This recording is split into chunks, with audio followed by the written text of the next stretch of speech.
Girlscamp,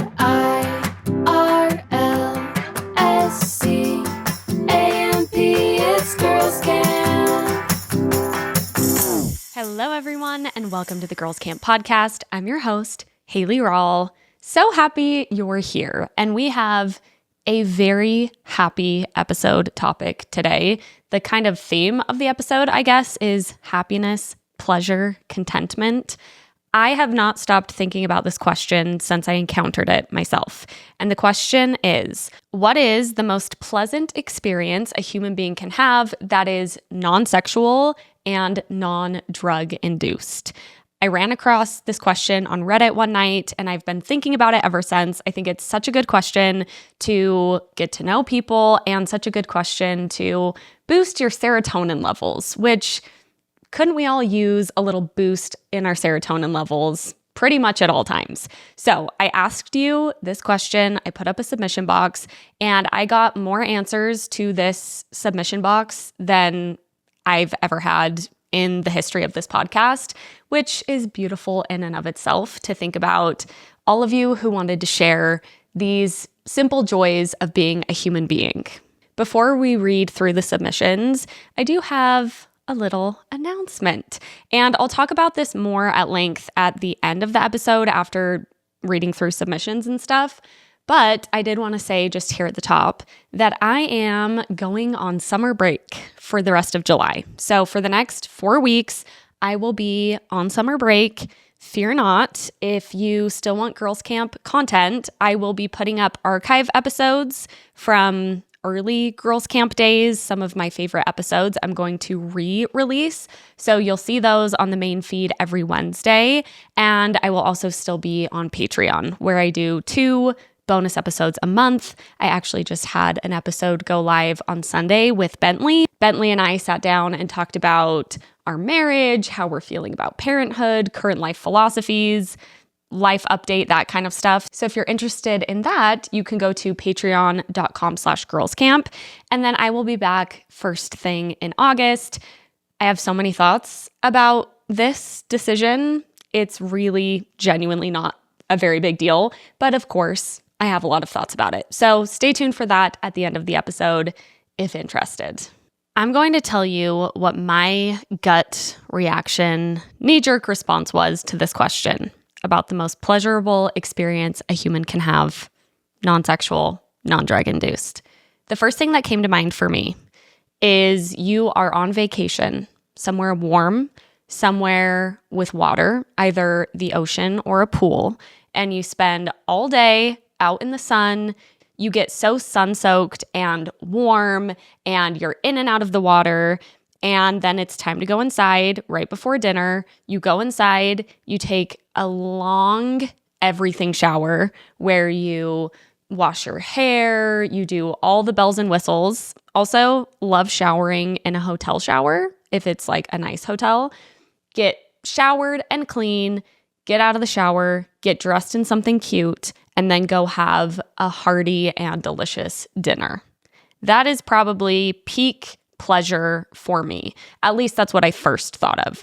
Specifically the feeling, I mean, that's kind of like a whole day itinerary, but specifically the feeling of your skin having been out in the heat all day, being really tan, like maybe borderline sunburnt, and then getting so clean and fresh.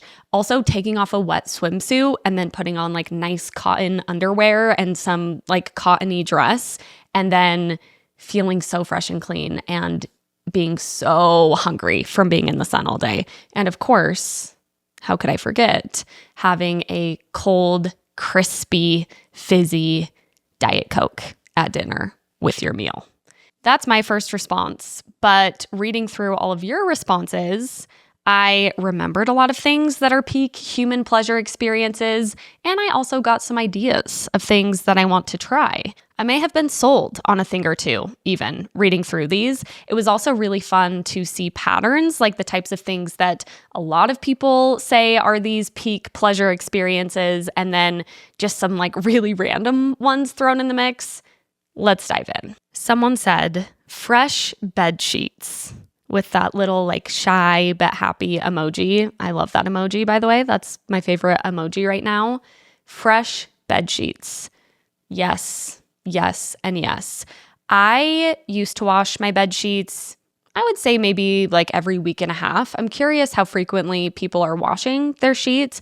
I've started washing them at least once a week, sometimes even more. I feel like our girls, because we have 3-year-old twin girls, and sometimes they'll come in our room and like play on our bed. They like to jump on our bed. They like to like hide under the covers and stuff, which is sweet, but I just feel like our sheets get dirtier quicker. There truly are few things better than getting in a crisp and clean bed. I'm also curious what sheets you all are using, because I have been using linen bedding since Bentley and I got married. I've just always loved the look of linen. I love that linen gets softer over time. So I've always been in linen sheets with a linen duvet cover, pillowcases, the whole thing linen.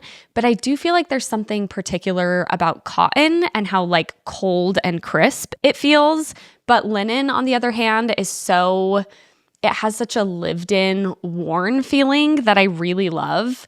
But I don't know. I'm considering potentially switching to cotton. So curious where the crowd falls on that, because I feel like whether you have linen sheets or cotton sheets, maybe not, but it seems like a thing that people feel at least somewhat passionate about. Next one, listening to your favorite song on your favorite kind of day with your favorite drink in hand. I love what you did there, because I think all of us thought of a different song, a different kind of day, and a different kind of favorite drink in hand. I have kind of polar opposite cases of this best case scenario, which, yes, definitely a peak human experience. On one side of the spectrum, it is a warm summer day, the windows are down, I'm blasting something, probably some sort of pop song, and I have a cold, fizzy Diet Coke with sugar-free coconut and fresh lime, because that's my drink. Or on the other hand, it's a winter day, and no, actually, I don't think I would say winter. I think I would say rainy day, a fall rainy day. A rainy day in the fall, I'm listening to something moody, and I have a hot chai in hand. Both of those are such pleasurable experiences, but on very different sides of the spectrum. I also just found out, I was talking to Bentley about this, that some people get seasonal depression in the summer because people hate the heat. And also I think there's factors of, stay-at-home parents because their kids are home all summer or whatever. But I did not realize that you could have reverse seasonal depression and be more depressed in the summer than in the winter. That kind of blew my mind, because to me, sunshine and light, it just being bright outside, is so much more conducive to my mental health that I kind of just assumed it would be that way for everyone. But to anyone experiencing summer seasonal depression, I'm sorry. I can imagine, though it is not my experience, I can imagine how oppressive sometimes the heat feels, like how suffocating. And if you're not a person who enjoys swimming or, summer outdoor activities, I can see how that would be hard to an extent. But yeah, just never thought about my seasonal depression in the summer, girlies and guys and gays and nays. So I'm thinking of you. Next one, witchcraft with the girlies. I'm not sure exactly what is meant here by witchcraft, but I'm conjuring up in my mind just women like laying across couches and pillows in a room doing tarot cards and astrology and rituals with incense that smells good, things like that. Or even better, oh my gosh, prancing around the woods doing that sort of thing. I need to try some witchcraft. I need to try it. I was talking about this on the Patreon on Sunday more at length, but my friend Ash just had her birthday. So we were celebrating her, and Ash is a palm reader. She does palm readings. She's been on the podcast. I can link her episode. She needs to come back, by the way. We're working on it. But she does palm readings. She's really into astrology and human design and things like that. And where I currently sit, I would say I don't believe, if I'm using the word believe, which is kind of a loaded word in and of itself, but I don't really believe in that stuff necessarily. It's a whole topic for probably a whole episode someday. But I was telling Ash when we were saying the things we love about her, I said, you make me believe in magic. I actually, when I'm around Ash, when I talk to Ash, I believe that there is something mystical, magical, as Benson Boone would say, about life. And I love that feeling. I love talking to her about it. And she's shared some things with me through a palm reading. I was actually just talking to her because I feel like I experienced a shift when I turned 30 that I don't know how else to describe other than cosmic. It feels like something shifted in the stars or the universe or something. And I was like, the only gal I want to talk about this with is Ash. So I was talking to her about it and she was pointing out all of these things and like my human design and my star chart that were so resonant with me that I was like, I don't know, but it's fun. I think it can feel it feels a lot more like turning inward and like learning about and coming to know yourself and tools maybe to do that, which is why I think it's so much better and safer than religion, which is kind of the opposite to me, at least Christian religions, Western religious ideologies. All that to say, witchcraft with the girlies sounds fucking fun, and I hope to try it someday. I love inside jokes, and I'd love to be a part of one someday. That's an Office quote, by the way. Michael Scott. Next one, roller coaster LMAO. I was talking about this at length because Bentley and I just went to Disneyland twice in the course of basically a month, which was kind of crazy with the twins. I don't want to go back to Disneyland with my children probably for 3 years. It was a blast. So glad we did it, but definitely Disneyed out with the kids for this phase of life. And we were talking about roller coasters because unfortunately, I think it's with age. I also think it's my antidepressant. I'm on an SSRI, Prozac, and I also think it's gotten even worse postpartum after being pregnant. But I am very sensitive to motion sickness. And so roller coasters just have not only zero appeal, but negative a million appeal to me because I know it's going to make me sick. It's going to hurt my head. It's just not fun for me because it makes me sick. And I was talking to Bentley about this because he's down to go on pretty much any roller coaster. And I was like, what is it that makes you want to go on a roller coaster? And he's like, it's the thrill. It's the feeling in your gut when you come to the top or when you go upside down or whatever. He's like, there's a thrill to it that he's like, I'm always down for a little extra thrill. And I think I'm a little bit thrill averse. Also, maybe with age more so. I think I get nervous and I'm just not necessarily looking for a thrill per se, but I can see if you're a thrill seeker, how fun a roller coaster would be, how fun bungee jumping would be, how fun, what's it called? Skydiving? Is that what they call it? Yeah, when you jump out of the plane would be. I don't think I'll ever do bungee jumping. I don't think I'll ever do skydiving. I would just be too scared. I just don't think it would be worth it. But I can see the appeal of that kind of thrill and that kind of adrenaline rush. And a roller coaster is probably the safest, easiest way to access that. So go off. Next one. After going camping, taking a full everything shower, laying in bed all fresh and clean and sore in all the right ways. You guys might have convinced me. You might have convinced me. We have some more submissions about outdoor things, and you just might have convinced me. I do want to go camping this summer. In case you missed it, the irony of Girlscamp, of my podcast being called Girlscamp, is I'm not a big camper. I don't love camping. I find it to be a lot of hassle for a very poor night's sleep. That said, I've glimpsed the magic myself as I've camped myself. Bentley loves it. I think it's something that would be really fun for our family to do. So I'm trying to get on that train. Basically, the thing holding me back right now is gear. Like, it's expensive to invest in sleeping bags and the tent and things like that. But thinking about getting home from camping and taking a shower and laying in bed, that in and of itself might make camping worth it, just to have done the camping. I might go camping just to be finished with camping and do what this person said and take a full everything shower and lay in bed and feel sore in all the right places. You sold me on camping for the sake of being finished with it. I do think there's something very magical about sitting around a fire late at night in a way you can only do if you're going to go to sleep in a tent, and also about waking up in the morning and just stepping out of your tent and being outdoors. I do think that's very magical. I'm more of a glamper type of girl, like finding a cabin or a yurt or something where you can kind of have the best of both of those worlds personally. But sleeping that close to nature, living in nature, I get it. I do think it is pleasurable to an extent. Next one, laying outside in a hammock on a warm, breezy day.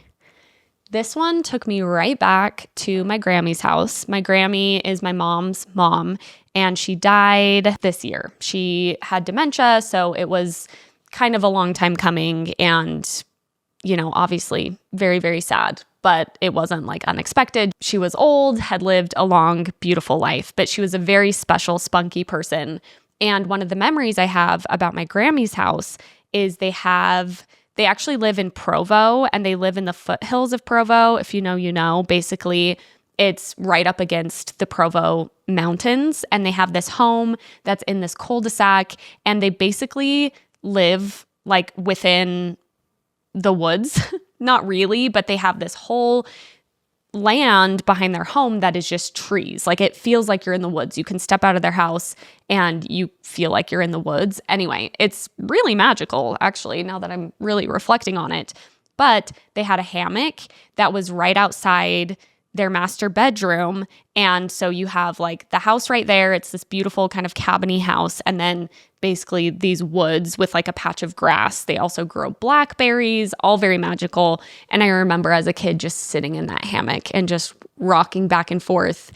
And being a kid, especially, the hammock feels so big. There's something extra nice about that. So yes, I absolutely feel you on the hammock thing. Hammocks are kind of underrated. I haven't thought about a hammock in a long time. Also, reading in a hammock. Reading a book in a hammock on a warm, breezy day. Hard to beat. Eating a grilled cheese sandwich with tomato soup on a misty, rainy autumn day. Ooh, that got me a little excited for fall. I cannot lie, that did get me a little bit excited for fall. A grilled cheese sandwich might be one of the best comfort foods of all time. I always have Bentley make my grilled cheese because I don't know what he does, but he does it really well. And there are always nights where we didn't get anything for dinner and it's like, let's just make grilled cheeses.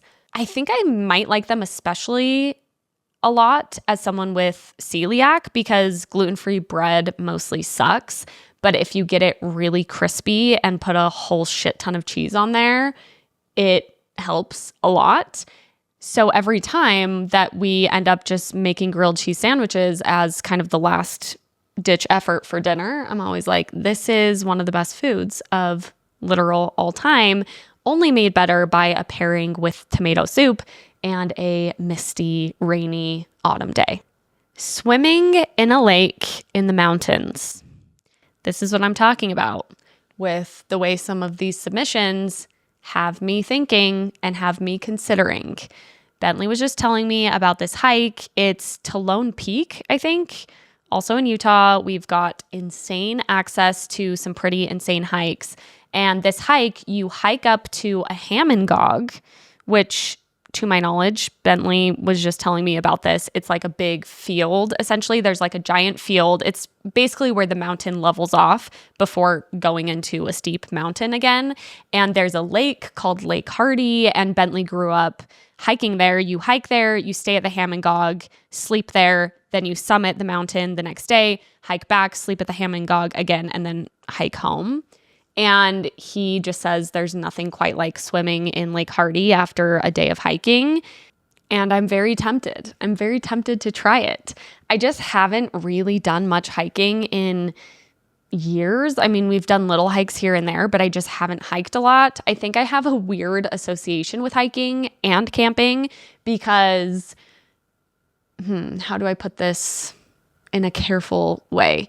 I guess just in our early marriage, first of all, I was experiencing a lot of anxiety, and my anxiety was really triggered by camping. I was very scared of a bear. I was very scared of a natural disaster happening, a medical emergency happening, and us being like up in the woods, of someone coming to kill us. I was just very anxious anyway, but camping was very triggering for me and my anxiety.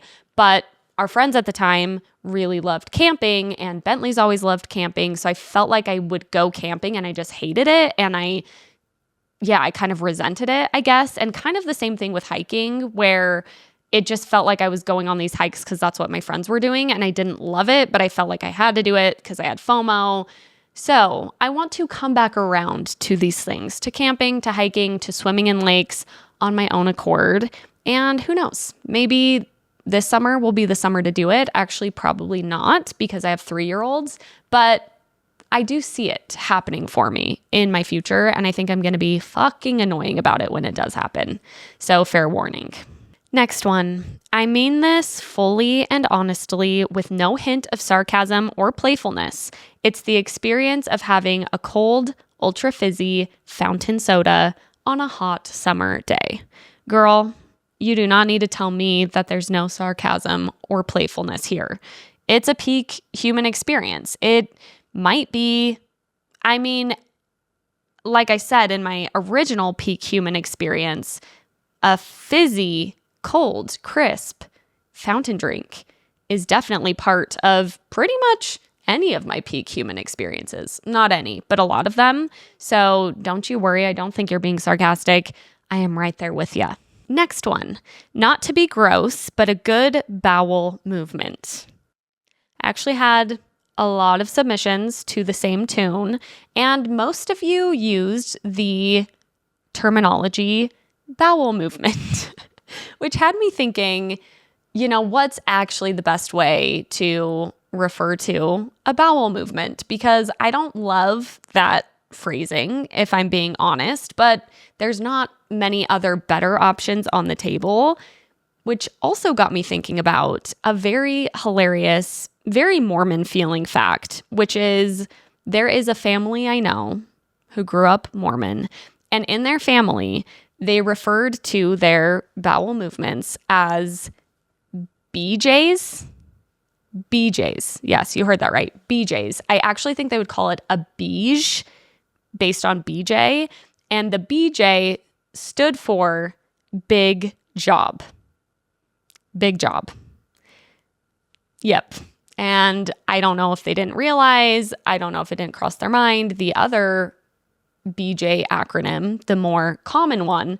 But these children, when they pooped, they were saying, I just had a beige or a BJ. Also, they referred to their butts as bumpers, and they referred to their farts as bumper noises.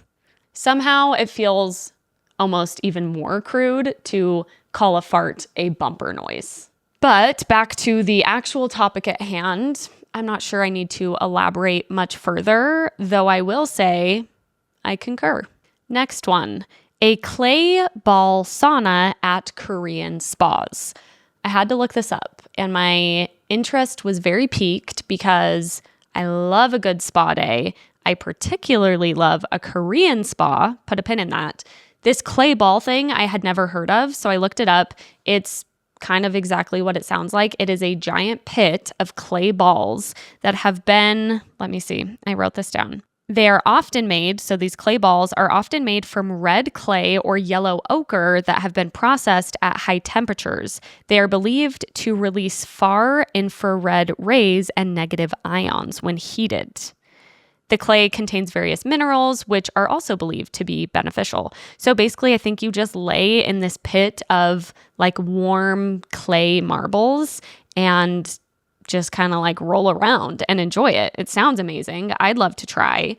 When I lived in San Francisco, right out of school, Bentley and I lived there for a couple of years, and there was a Korean spa. I only went to once. I don't know why I only went once. I would literally get on a plane and fly to San Francisco just to go to this Korean spa. If there's one closer to me that anyone knows of, please let me know. But let me tell you a little bit about this experience. First of all, it was only for women, so females only.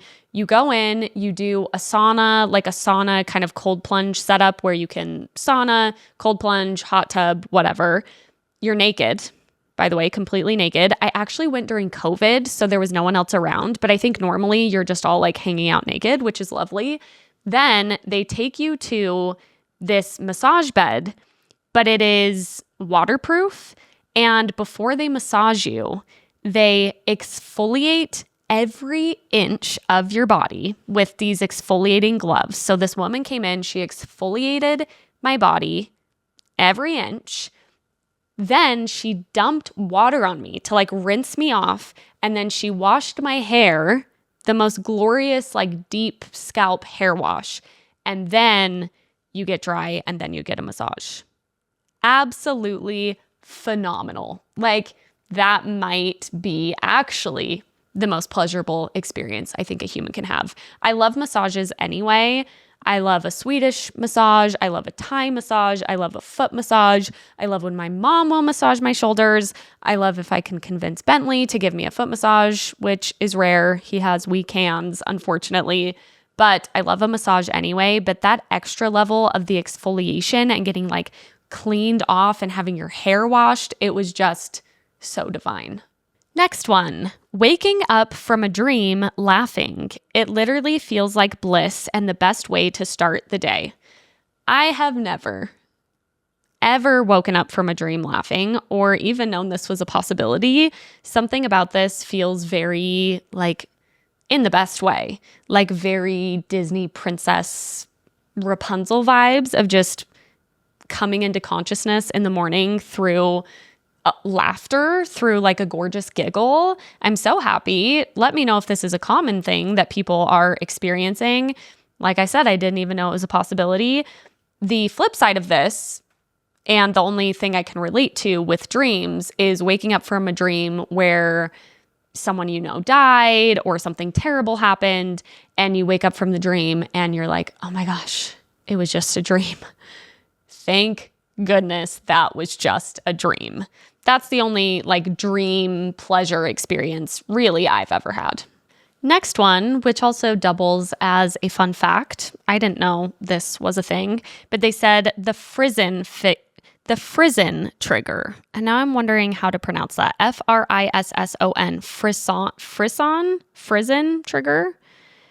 I don't exactly know how to pronounce it, but I did look up what it was. But let me finish reading this person's submission. 8D music gives you an eargasm. It's not sexual, but you feel the music through your entire body, and it feels better than anything I've ever felt. EDM music is amazing to experience with Frisen Trigger.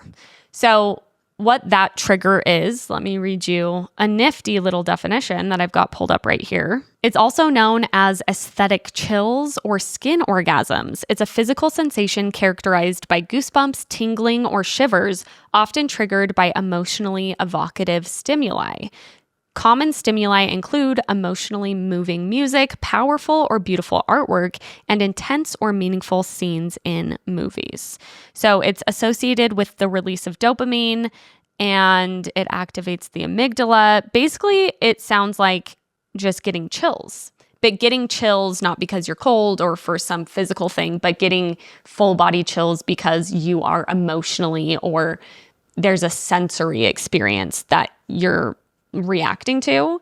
8D music, I'm thinking that's the type of thing, if you've seen this on TikTok or Instagram, where if you put like a phone beneath your chin, you're hearing the music, like the way that it is going into both ears, like makes it a different, more like full experience. So I'm guessing that's what 8D music is, but I want to try that. I'm super into this whole bilateral stimulation thing since I'm doing EMDR, which is basically like unlocks a portal in your brain through bilateral stimulation.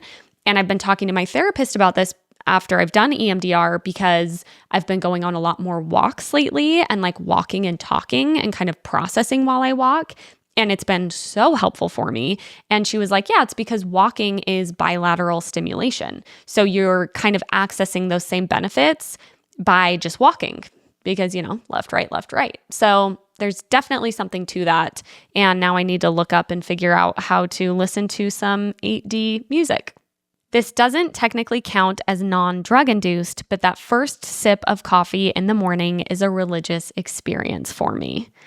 I didn't think about the fact that I guess caffeine is considered a drug to some extent, but we're not going to count it here. We're not going to say that caffeine is against the rules. I love, for all of you coffee people, I love the coffee thing. I love it. And you would think, well, why don't I just do it? I've tried. I've tried. Maybe someday I'll try again. It just doesn't quite do it for me. I want to wait to get my caffeine through a Diet Coke or a chai in the morning, which I've actually been doing more frequently. An iced chai in the morning is so, so good. Iced chai with oat milk. But there is something extra special, it feels, about coffee, especially as an ex-Mormon, because you're not only experiencing the coffee, you're also experiencing an experience that for a big part of your life you were denied because Mormons can't drink coffee. So I do think there's something particular about an ex-Mormon who has a really beautiful coffee routine. Next one, crossing the finish line after a marathon. Rock on. I've never done it. I have done a half marathon. And yes, being able to stop running is an absolutely wonderful experience. And there's something really special about doing a race when people are actually cheering you on. There's a collective effervescence thing when you're like around people all doing the same thing who have been working towards the same thing. I love being at the finish line of marathons, especially. I grew up going to the St. George Marathon. St. George is like 4 hours south of where I live currently. And that's just kind of like a big marathon that people in Utah do. And my mom did the St. George Marathon almost every year growing up. It's in October, so it was always fun. We got to travel to St. George. And I just remember being at the finish line, witnessing these humans accomplish what's a really incredible feat. And it always makes me cry. It's always really special. I was toying with the idea of doing a marathon. I think I told you all, I don't think I'm going to do it this year, just not in the cards for me to train this summer, but it is still on my bucket list. It is on my bucket list to do a full-blown marathon, 26.2 miles. And when I do it, you will be hearing about it. I'll tell you that much. Is it a better feeling to run a marathon or to tell people you ran a marathon? That is the question. The final note of a good musical. I am soaring afterward. It makes me feel like life is worth living. LOL. Life is worth living. Isn't that a TikTok audio? I'm unfortunately thinking in TikTok audios sometimes, unfortunately, but I do think that's maybe like a Justin Bieber related TikTok audio. Anyway, the final note of a good musical. I'm not huge into musicals, but I do enjoy a musical and I can relate to this feeling for sure. A lot of people wrote in about concerts as well, and I think it's a similar feeling. Going to a concert or a musical, really getting engrossed and immersed in it, and then having that like final crescendo at the end, especially because of that element of the collective effervescence of being around other people. It is a very beautiful experience. You know what? I don't think anyone wrote in case I missed it, but is also such a good experience is when you go to a movie theater, you are dressed comfortably, you go the whole 9 yards, you get the popcorn, you get the soda, you have candy that you either brought yourself or you buy it, and you're with people who are into movies, and you watch a movie and the credits start to roll and you get to look over at who you're with and dissect the movie to absolute pieces. Just dissect and dissect and dissect. I just went and saw The Materialists with some girlfriends. That's the Dakota Johnson, Pedro Pascal, Chris Evans movie. I yeah, I have my issues with it. It was a fun watch. I think there was some weird plot things. There's a lot I could say. But after the movie, we were out in the parking lot and we were saying a lot of things and we were breaking down the movie, critiquing it, laughing about it. And I was like, this is so much better than the movie itself. Just to sit around and analyze a movie with people who are into that with a full belly of popcorn, by the way, is the best. Next one, the feeling of skin to skin with your baby. Absolutely. I have this really precious video of, I had kind of a crazy childbirth experience, not the greatest to say the least. And when I actually first met my daughters, I was pretty groggy because I had to be sedated right after my C-section because I was having like a panic attack. I also think I had a high spinal, it's called, where my epidural was making my heart feel slow and like it was hard to breathe. Anyway, when I first met the girls, it felt like a dream. I can remember it, but it felt like a dream and I could hardly stand. It was this whole thing. But that night after they were born, I went to the NICU and that's the first time I got to do skin to skin. So I was wearing the hospital gown and I was able to like move the gown and just like hold my little naked baby. And it really was transcendent. One of the most transcendent experiences I've ever had. And at that point, I had gone through a lot of infertility. I had scares during my early pregnancy. I didn't know if I was going to be able to keep the pregnancy. And it just felt like, finally I'm here. And it was everything I hoped for and a billion times more. A good, full, uninterrupted night's sleep, waking up with no alarm. All of the parents and people with early morning jobs collectively sighed thinking about that. That's one of the best things about vacation, which I'm getting worse and worse at it the further into motherhood I am. I used to be able to sleep in, but now my internal clock has finally kind of shifted, so I don't sleep in as much. But still just knowing that there's no alarm, there's nothing you need to wake up for, that nobody's going to interrupt you in your sleep when you are cuddling up to go to bed at night is such a glorious feeling. Next one. A good back scratch, 100% better than an orgasm. I don't care. Okay, so I just got my nails done again, and I usually ask them for the shape of my nails. I want them to do like rounded almond nails, and I kind of forgot to specify that I wanted, yes, kind of an almond shape, but like half almond, half round. So I have more of an almond shape right now. If you're watching YouTube, here you can see they're a nice little kind of light blue color. And because they're almond shaped now, the back tickles I am giving you guys, I feel like I've unlocked a superpower. Like I will tickle my girls' backs and they are in an immediate trance. And it's the most satisfying thing to just tickle their back or tickle their arm and just watch their face slacken and their body just completely relax. I've been tickling Bentley, so I might always have a little bit pointier, more almond-shaped nails because the back tickles have gotten so much better. I love a back tickle myself, of course. I think I mostly prefer a massage. I don't know. It depends. But honestly, tickling someone else's back, especially your child or your partner, when you have really good tickling nails is also very, very satisfying. Better than an orgasm. I don't know about that, but I definitely see where you're coming from. Next one, a perfect wrapping paper cut where the scissors just glide. Absolutely. I also think when you wrap a present really crisp, really clean, you got the wrapping paper to box ratio just right, the tape is on even, and you just have this like perfectly wrapped package. There's also something deeply pleasurable about that. Someone said, when your jeans are too tight, but then you push the pockets back in and just like that, they fit perfectly. This reminded me of the sensation of putting on jeans on my mission, because on your mission as a female, well, actually they've changed it now. And sister missionaries can wear pants, but I couldn't when I went on a mission.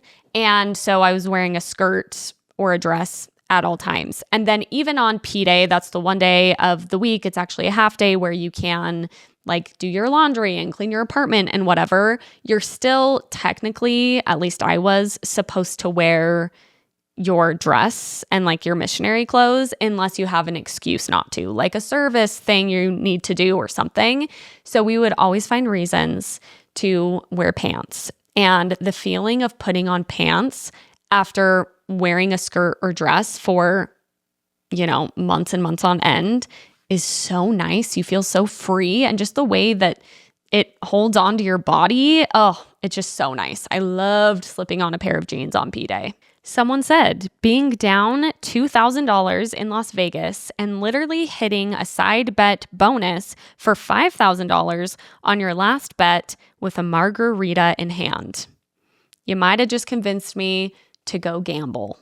I am not a gambler, certainly would not be putting thousands of dollars on the line in gambling, but damn, that does sound like a very good feeling, particularly with the margarita in hand. I see how gambling could get very addictive. Maybe that's why I don't like it, is because it's like something you kind of have to give yourself over to. And I'm always like, I can't, not that I would become a gambling addict, but it's too stressful. Money's too stressful. I have too many money hangups for anything to do with potentially losing money to have much appeal for me, but this person makes a pretty good case. Also, very niche specific instance, but sounds great.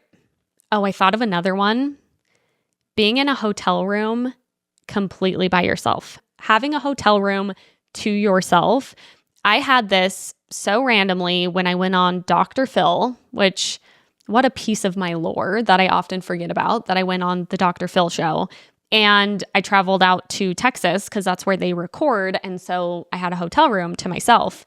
And the Oscars were on that night. I was very much in the midst of motherhood, all the things. And just to fly somewhere, have a hotel room to myself. I got room service because I had a little stipend. So I got room service. I watched the Oscars uninterrupted in my hotel bed.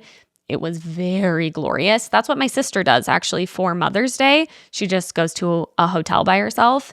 And I think next Mother's Day, I'm going to start the same tradition. Someone says, watching Love Island. And no, this was not me. Someone did write this in. Here's what I love about Love Island. I love so many things about Love Island. I've probably already given my spiel. You've probably heard the spiel from people who are super into Love Island. But what I'm currently loving so much about Love Island is it feels like something that so many of us across the United States of America and beyond are doing together in real time. It feels like the American Idol days when everyone's watching the same content at the same time and then we all get to talk about it after. But it's even better than American Idol because now we have TikTok. So now I can watch the show and then I can get on TikTok and people are making hilarious jokes about the show. People are breaking down the racial dynamics of the show. They're breaking down the gender dynamics of the show. It feels like this big thing that everybody's in on, and it feels like an inside joke too, because it's so specific and you're watching so much of this content that you can really like connect on these really specific niche things if you're watching the show, and it makes it so much fun. I convinced Bentley to try and catch up and watch it with me. And unfortunately, with the next few weeks he has with work, I don't know if it's going to happen this season. He was down to do it, but to be fair, it is a lot. It's a lot of content. We found some recap stuff on YouTube, but when the next episode comes out, I've got to watch it. And if Bentley's not around, or if he has something to do, I'm not waiting for him. So I would love to experience it with him someday, but yes, watching Love Island right now, Love Island USA Season 7, it's an absolute blast. Someone said sensory deprivation tank. I'm scared of those. I am very scared I don't know, it sounds so unfamiliar. Those are the tanks you lay in like in Stranger Things where you are floating. So you're like not supposed to feel any senses or like even gravity on your body. I feel like I would freak the fuck out, but part of me wants to try it too. Eating sun-warmed blackberries fresh off the bush. Okay, poet. Sun-warmed blackberries fresh off the bush. Wow. Like I said, these are making me want to go try some things I've never tried. I'm like, okay, I want to go find a cabin deep in nowhere land that has wild blackberries growing and get like a pail and walk around with a pail picking blackberries. Have you ever been pulling weeds and there's one that's just been a bitch and you finally get it out and the root is like a foot long? That feeling is better than an orgasm. I said what I said. I actually think that is closer to comparing to an orgasm than even a good back scratch. When something about the like sensory experience of the soil loosening and then just like pulling that long root out. I also feel this way about detangling a necklace. When you have a small little chain and it's all in knots and you're working on it and you finally untangle it, it feels so good. Hear me out. Smelling my newborn's breath and body. They are so yummy. Oh my gosh, 1,000%. Even this morning I was laying in bed and Maud and Clementine woke up and Clementine hopped into bed with me. So she was like laying right by me on my pillow. So our faces were like so close to each other, and she had like a little eye booger and her nose is kind of like snotty, and I was just like, I could drink your breath right now. Like, I don't even care. Like, there's still, even at 3, there's still just like this sweetness to their breath and to their skin that it smells like them. And it's very euphoric in those moments of connection. It almost reminds me of like, especially being a mother, it's like the connection I felt when they were inside of me. Like, oh, you were a part of me once. You kind of like connect back to that sometimes in these ways. That's really, really special. Eating French fries, letting the rain fall on you. There's so many good ones. Let me just rapid fire a few more. Watching your show on the couch with a fun drink, cuddled up with your cats after a long day of work. Lots of submissions about cats and dogs and connecting with a cat or a dog in that way. So special. Ooh, reading a good book on a beach or inside on a rainy day uninterrupted. I was feeling very scared of aging, I don't know, maybe 6 months ago.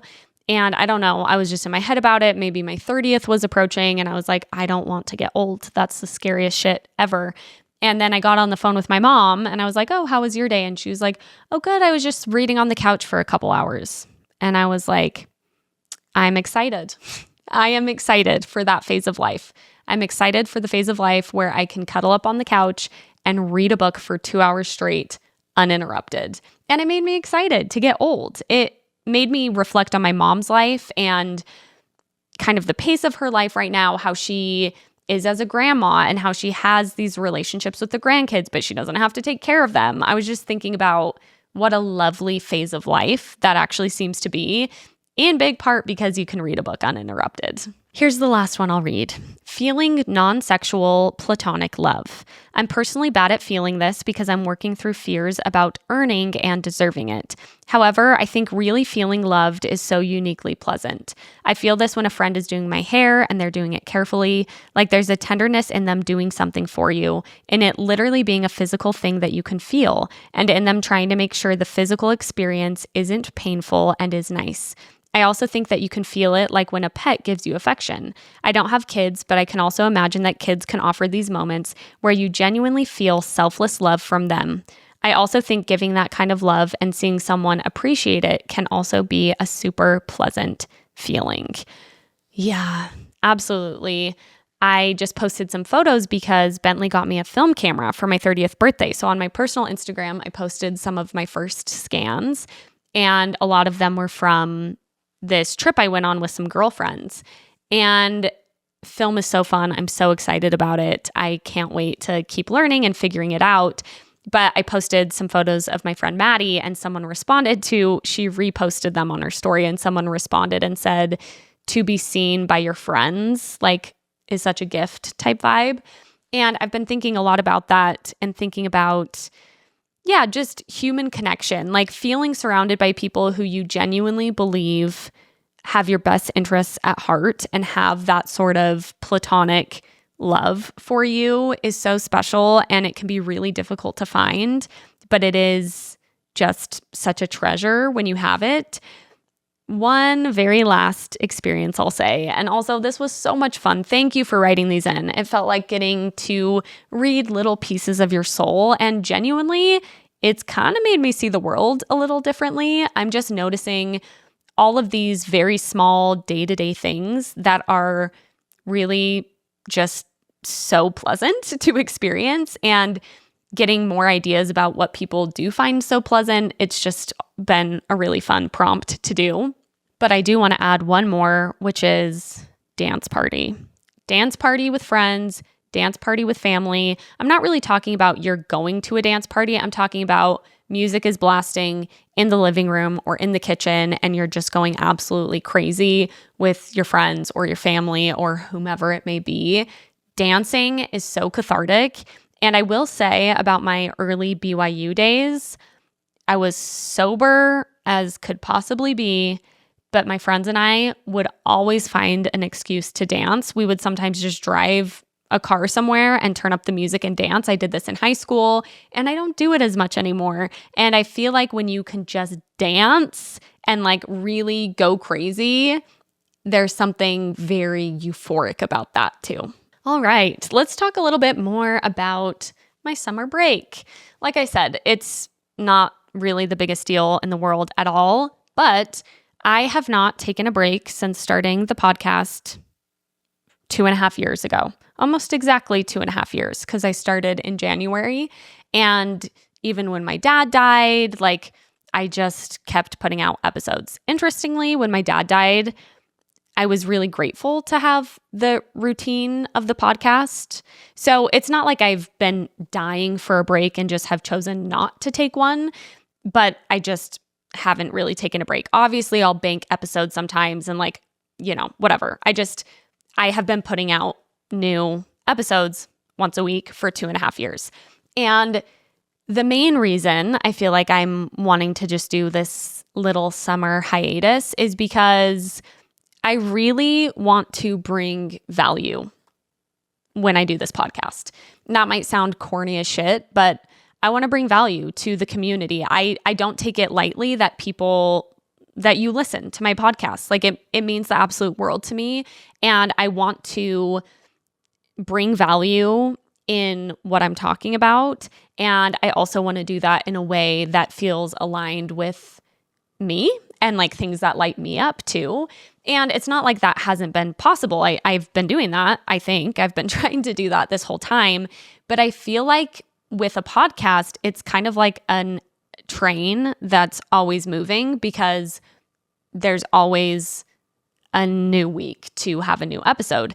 And because I do this myself, I'm completely a one-woman show except for Bentley. Bentley does help out, but I'm editing, I'm doing everything as far as just the content goes, which isn't the craziest thing ever, but it feels like I'm on this train and I've just been feeling this need to take a step off the train just for a minute so that I can just evaluate. And I think already knowing I'm taking this break, I'm having ideas, I'm feeling refreshed, I'm thinking of new creative things. I just feel like I have a little bit more brain space to brainstorm and get creative and just take my foot off the gas so I can like look around and think through things more. So that's the main reason I'm deciding to do this. And I'm really excited about it. I'm actually quite excited about finding archive episodes. I already think I have a general idea of the episodes I want to release, but I was actually talking to my mom about this because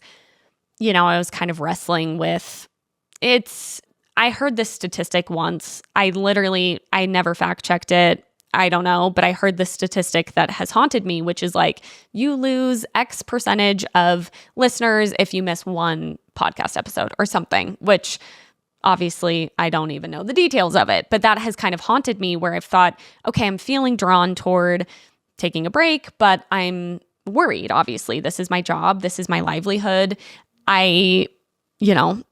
There's things to consider there. And I was talking to my mom about this, and my mom was like, well, your audience has grown and has changed so much since the early days. She's like, I'm sure there are people who, there are episodes people would love to hear that you just were happening before people even knew about your podcast or, what you were up to. So I'm excited about that side of things. Like I said earlier, I will still be on the Patreon. I'll still be on social media to some extent. And I'm just excited to kind of be open to possibilities during this time of taking a little break. So thank you so much. Thank you for listening, for supporting me, for DMing me and letting me know what's on your mind. I love hearing from you after episodes. I love hearing your thoughts on episodes. I just truly am so happy. Peak human experience, most pleasure a human can have, non-sexual, non-drug induced, is getting to have the Girlscamp podcast. I really do love it here. And yeah, I just can't say that enough. I'm feeling kind of gushy and emotional. So I'll cut it off there for now. But I will be back the first week in August. And if you need me, you know where to find me. I'll be on Instagram. I'll be on the Patreon. And I hope you have a wonderful July. I feel sad. I'm like, oh my gosh, I'm going to have so much to talk about. I already started a note in my phone for just like things that I keep thinking of that I'm like, oh, I'm going to want to talk about that, but I'm not doing a new episode for 4 weeks. So we're going to have plenty to catch up on. And I just hope you have a wonderful month of midsummer, and I'll see you next month. Bye. She